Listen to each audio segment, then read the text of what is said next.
Lin, mana?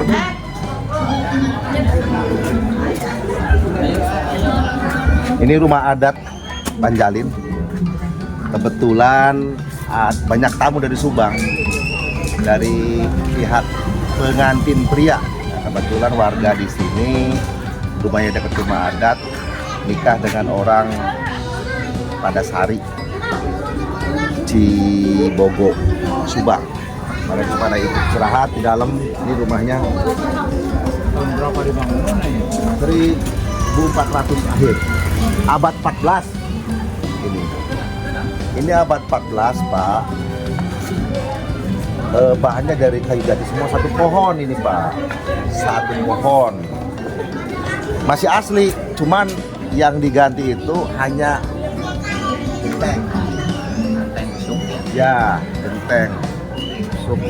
Semuanya asli.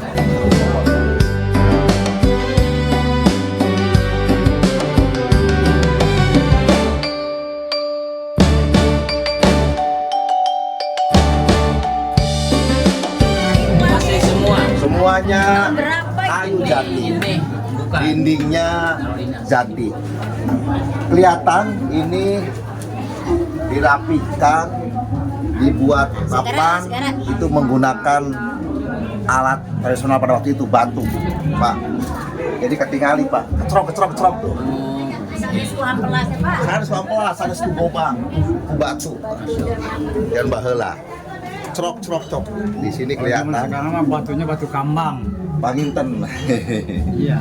Jadi justru di sini artisnya di sini. Seperti amplas ini gitu. Itu ukiran-ukirannya barangkali. Cuma belum diganti dari zaman dulu. Ini saya pernah lihat ukiran ini di masjid Satu pohon jadi satu bangunan. Kudus, ya. Satu pohon. Juga di masjid Bangunan ini doang. Kesepuhan seperti ini. Jadi mungkin kalau disebutkan kita masih keturunan Mataram, masih keturunan Cirebon, itu ya ini kaitan-kaitannya bisa dibuktikan dengan persamaan-persamaan ukiran-ukiran yang ada di sana.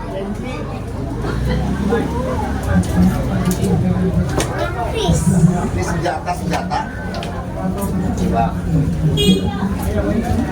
Senjata juga ada, ya, tumbak.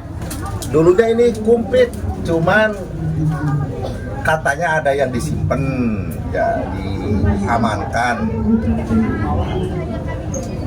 Keris-keris tidak ada. Amanda mana HP? Ini tombak.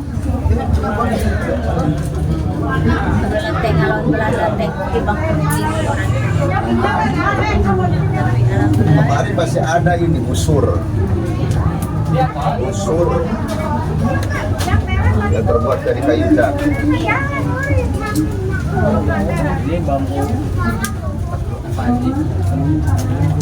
Oh, ini Panjalininya. Bambu.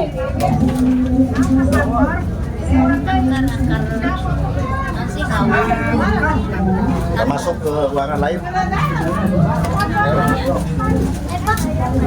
Yang itu mah juga di punya.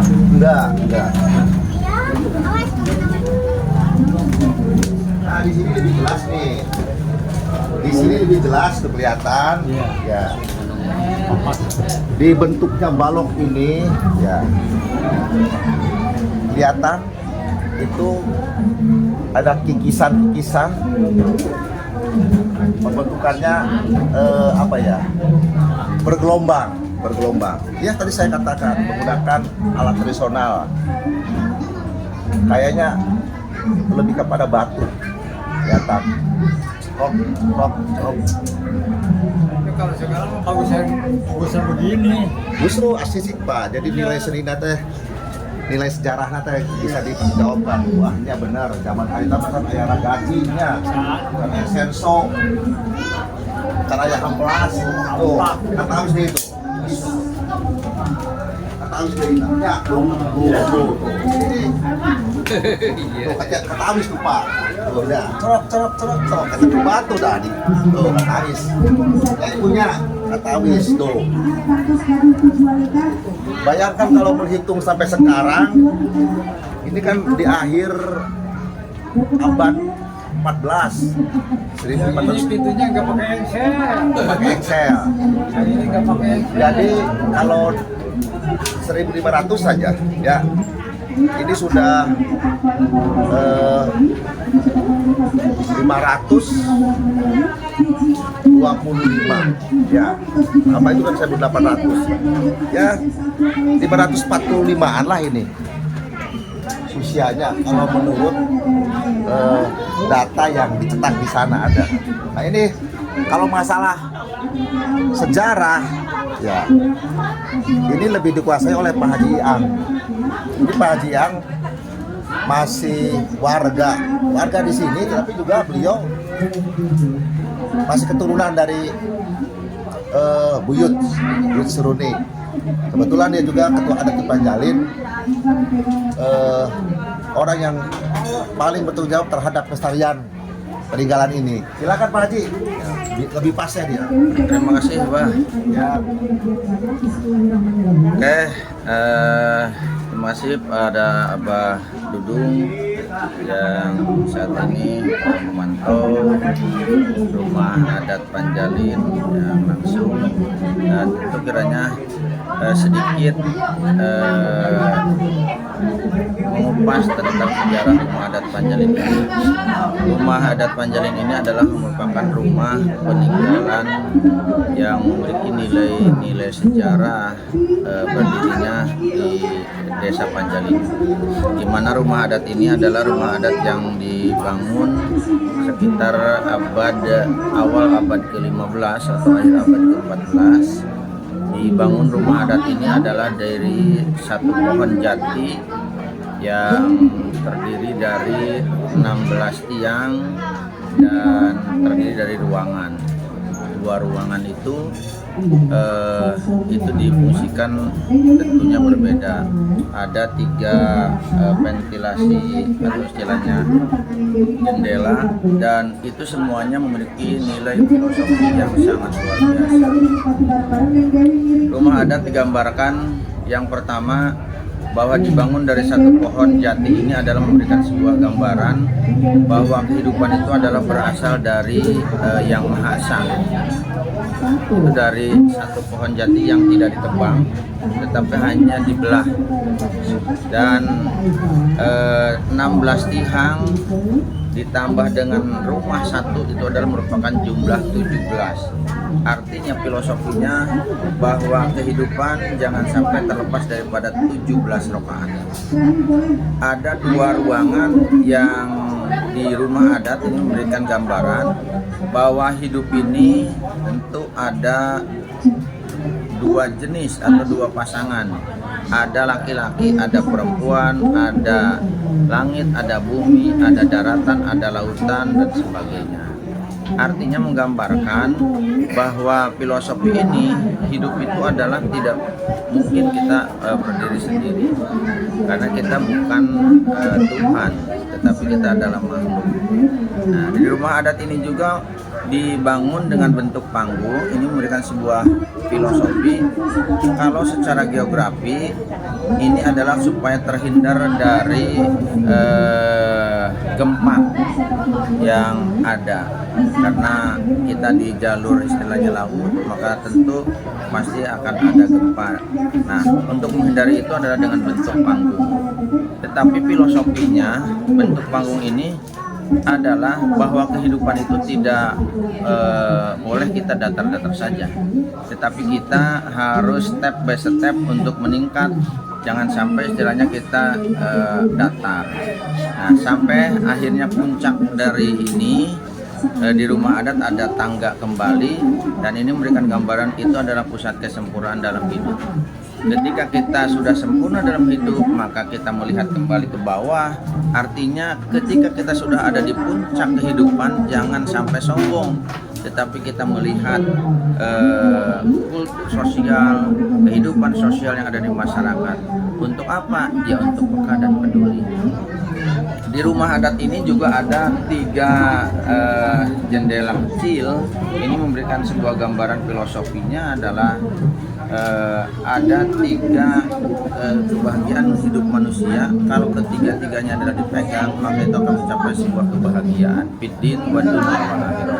Nah, ini ada digambarkan iman, Islam, dan ihsan. Kalau orang mungkin dikatakan mukmin, muslim, dan muhsin. Nah, ini memberikan sebuah filosofi bahwa ketika kita memegang ketiga itu, maka yakin kehidupan itu akan bahagia, tentram, dan sejahtera. Adapun ada di sebelah sana di ruang pertama itu ada ornamen atau istilahnya seni ukir. Itu memberikan sebuah gambaran bahwa asal usul rumah adat ini adalah terdiri dari 3 kerajaan besar. Yang pertama adalah kerajaan Cirebon, yang kedua kerajaan Mataram, dan yang ketiga adalah kerajaan Pajajaran. Di manakah kerajaan Pajajaran itu adalah dari keturunan Talaga, yaitu Raden Sanata yang menikahi dengan Nyi Sruni.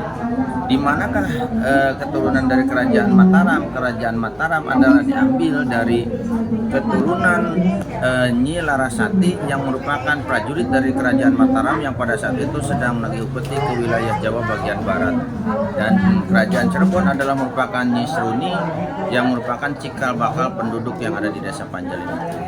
Dan tentu pula karena pada saat itu ada nilai-nilai Hinduisme dan Budaisme, maka di rumah adat ini pun dipapankan adalah dengan tapak jalak. Artinya atau fungsinya pada saat itu adalah untuk menghindar dari hal-hal yang mistis, jangan sampai terkena ke penduduk yang ada di sini. Dan tentu nilai-nilai itu adalah memberikan sebuah pelajaran bagi kita.